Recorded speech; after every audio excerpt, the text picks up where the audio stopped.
Hey guys, it's Mike with another Guild of Guardians video. Today we're going to jump into the Passport and the Token Trove and look at the marketplace where you can buy and sell characters. And that way you can kind of get a feel for what that looks like. Again, you can play the game entirely free to play, and after you collect a bunch of characters, you might just be curious how much they're worth, and then you can jump into the market and see if it's worthwhile ascending them and paying for the ascension seals to do that. So what we're going to do is we're going to jump on in here. This is my account. This is showing some of the stuff. I bought this. I'm not entirely sure what it does, so I'm going to look at that. But we're going to go into, if we click on sell, it'll open up Token Trove. And then from Token Trove, I can go in here to Guild of Guardians. And this is where you can buy other things in the game. So you can get pets and other benefits like energy tokens and stuff of that nature. I haven't really explored those too much yet. I'm really just focused on Guardians right now, but there are perks to each of those things. And this is the open market. So right here we can see there's a Feruli up for sale at $1.25 or 0.00360. If you want to see how many there are for sale, you can click on her and you can see the prices that people are asking for. And then this is her price as it's been affected over the last month or so. And so you can kind of see like she's trending down, her value is coming down. Now a couple days ago, they started using these Guild of Guardian tokens, and the prices of all of the characters seemed to drop pretty dramatically because it was a more cost-effective way to make your characters NFTs. And so I'm curious to see if it bounces back or if these are just the new prices and what we can expect moving forward. But we'll find out as it all balances out. The more people that put these characters up for sale, obviously it drives the price down. And I can go into my account and look at people that I have in my wallet. And you can see that they have a basic value attached to them. So this is the Aquarius I use on my account. This is my Atticus. And so theoretically, I would be able to sell these characters that I made in game for a profit if I decided to NFT them. And they only show up here if you ascend them, and they are NFTs. So when you're free to play, your account won't show any category or any of your Guardians until you ascend them. But you can go onto the marketplace and just browse around to say, okay, well, I have an Atticus that is however powerful, and go and find one that recently, you can actually look at activity, and you can see one that recently sold 30 minutes ago for $12.16. Or in my case, I had Enlightened 6 with a Radiance 1, so he recently sold for $32. And then I can determine if it makes sense for me to ascend them, put them up for sale, and try to make that money. So it's kind of cool, and you can kind of see some of the founder players or different Guardians that you see in the game that you can't get. This is where you would find them. So some of the ones that really are highlighted are Leah, which is actually pulls up Ferulia as well. But if we scroll down, eventually we'll find some Leahs. There's one. So she's obviously a really good character. Comes with a price tag, but she does a lot of work and helps keep your team alive and heals them. So that might be something that you find worthwhile or not. Another one was Cyrus. He's a tank. And you can kind of see, so some of these folks have enlightened them many times and made them extremely powerful. And you can see that they have a value and they are selling. So within the last 8 hours or so, we've moved 6 of them. So it is pretty cool. The marketplace is live and constantly changing. So every day, the value of these characters will be different. And so you can go in there and try to find good deals if you're looking to do that. Or you can kind of just go in and for fun, just see how much your characters are worth, which I kind of find to be probably a little more of the exciting aspect of things, especially with the characters that you build in game, because they didn't really cost you anything. So if you come back to in-game and going into the shop and looking at those ascension seals, and we're going to be right here, you can do a cost breakdown. Now the ascension seals for 2,000, most legendary characters will run you about 150. Sometimes they're lower, sometimes they're higher depending on their value. Most epic characters will be 30 to about 36, and then your rares will be about 18. So you break this down, At this cost, you're about 9.25 cents per Ascension seal.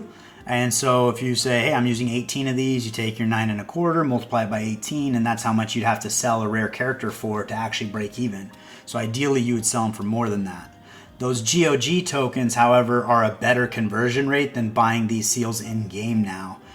So I haven't actually played with that yet to get a little more information about it, but it did definitely affect the marketplace when they brought that out, because characters could sell for cheaper and people could still be profitable. So it's kind of interesting to see that dynamic change even within a day or two. So it was kind of fun. I did end up with some seals that now I have to try to break even, and I'm behind the 8 ball, so we'll see we'll see if that works out for me or not. So from there, let's look at the Guardians themselves and talk about how you upgrade them. With your initial characters you get, they'll have a basic star rating. So if we grab a Tuskrog, for example, actually I've already ascended him. Let's grab Aquirus. Perfect. So on this Aquirus, even though it's showing Barum, it's a little bit of a glitch there, huh? Oh, you're back. There we go. All right, we got the right one up there. So she is not ascended, and she's just a basic character that I pulled from fragments. So for me to enlighten her, it requires a copy of her to be placed. Now the only copy I have is my actual Aquirus I'm using, so I wouldn't use her because she's already been ascended. But if I wanted to ascend this character, I would use 35 Ascension Scrolls, and then she would become an NFT. She would also gain these stats. Then from there, as I leveled her up, she would gain different credentials along the way. If you have a character that is ascended, such as my Aquirus up here, and I wanted to enlighten her again, right now to enlighten her is going to require a copy of her, and it's going to require a 1.2 thousand of these soul stones. Now, if you notice here, it says Radiance increased chance of 0%. So the struggle here is the Radiance is a different upgrade than Enlightenment. So you have Radiance level 0 up here, and she's enlightened to level 7. So she's 7 stars. So if I enlighten her again, she's going to move to level 8, but her Radiance has a 0% chance of going up. So one of the things I learned, unfortunately the hard way, is when you enlighten your character, if you don't increase their Radiance at the same time, it becomes increasingly harder to increase their Radiance later. So when you're ascending your characters, or enlightening your characters, you want to increase their Radiance at the same time. Right now, Radiance increase chance is 0. And if I go ahead and put Aquirus in here, it stays at 0 because she's unascended. So if I were to back out of this, go back to the other Aquirus and ascend her, go up here and click ascend and use those 35 ascension tokens, you're going to see this hourglass here, and it's going to think, and then it's going to tell me that this character was ascended. Now this process is basically making her a digital asset. So now I can take her onto the marketplace and I can sell her, and she probably would sell for about $4 or so as she is.